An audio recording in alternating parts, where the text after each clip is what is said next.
In Indian restaurants all across the globe, chicken jalfrezi is one of the most popular dishes that you're gonna find. The hallmark of this dish is fresh peppers. There are a lot of dishes like this across cultures that uses chili peppers in their cuisine. For example, you have Italian sausage and peppers. In China, you have beef with pepper. Here, you have spices from the subcontinent mixed with onions, fresh peppers, and chicken to create chicken jalfrezi. As the cliche goes, necessity is the mother of invention. The way this dish originated was a way to use pre-cooked chicken leftovers, and they cooked it with fresh peppers to create a vibrant dish. But this dish became so popular that now we just make it from scratch.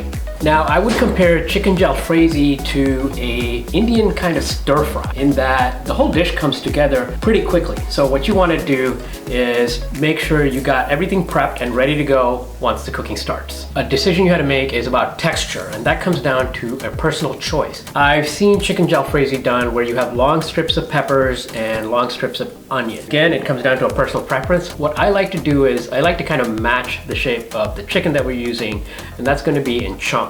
So that's the way I'm going to cut it.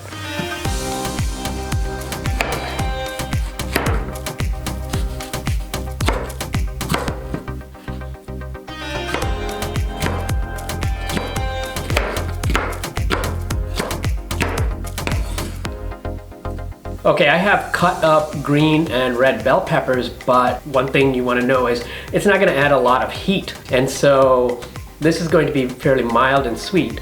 If you want to add additional heat from the fresh chili pepper, you're going to have to add a third kind of pepper. Here I have some Serrano chili peppers, but you can also use bird's eye chili, Thai chili, any kind of hot chili pepper that you like. Now these Serrano peppers are going to provide a good, bright, citrusy heat that I love.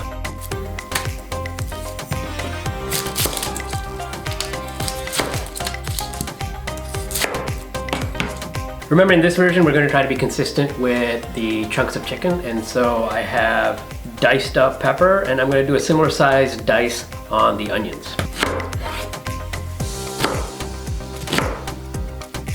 What you want to do is just kind of loosen it up.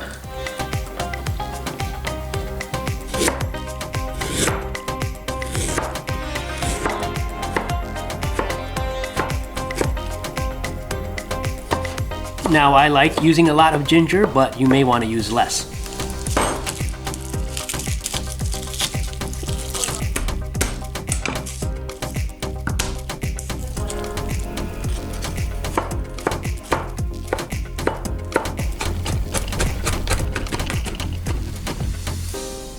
The other hallmark about this dish is that the vegetables, i.e. the onions and the peppers, should have a nice snappiness to it. So you don't want them overcooked. And so what we want to do is cook it in 2 stages. That's the best way to do it, and that's kind of the way it's done in a lot of restaurants. If you want to make it simpler, you can, but that's going to lead to a little bit more soggy vegetables. You want to get the pan hot, then the oil hot. So I can see smoke coming off the pan.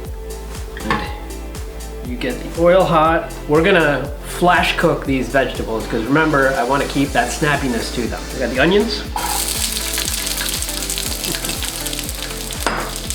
Scalding hot. Okay, as you can see here, you're going to start seeing a little bit of the gentle browning of the onions. Now we're going to add in our peppers.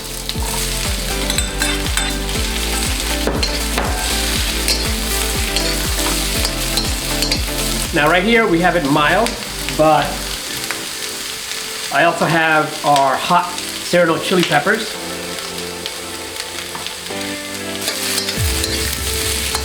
All right, the first stage is done. We're going to transfer this to a holding bowl and then move on to the next stage. Okay, we transferred the pepper fry out of the pan, and now we want to get it hot again. Put the oil in, and now get the oil hot.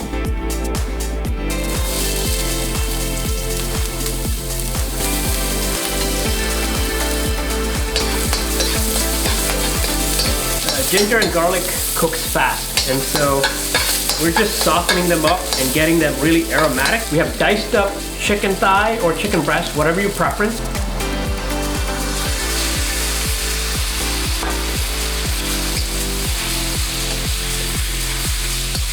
You may need to add a little additional oil.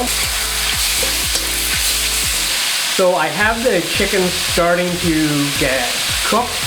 It's definitely not cooked all the way yet, but we're gonna start adding our spices.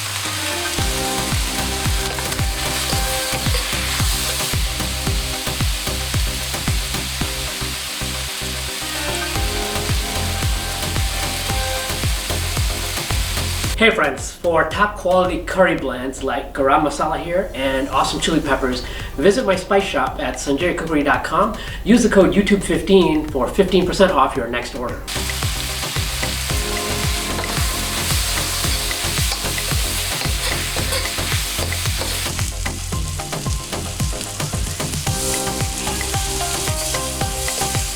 Now, some versions of this dish will also use cut up tomatoes, but what I find is that it gives chunks that end up getting mushy. What you're looking for is the moist, succulent, tasty chicken contrasting with the snappiness of the fresh chili peppers. So to get that same tangy taste from the tomatoes, what I prefer to use is some tomato paste and a little bit of water to create that spiced glaze that's going to coat everything. Now you want to add the water little by little. Here's why. This is not going to be an excessively saucy dish like a lot of curries are. It's actually more like a stir fry. So what you want it to do is lightly coat all the chicken pieces. Peppers!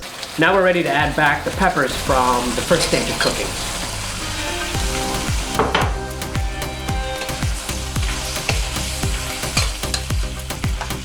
As always, you want to wind things down with the salt test.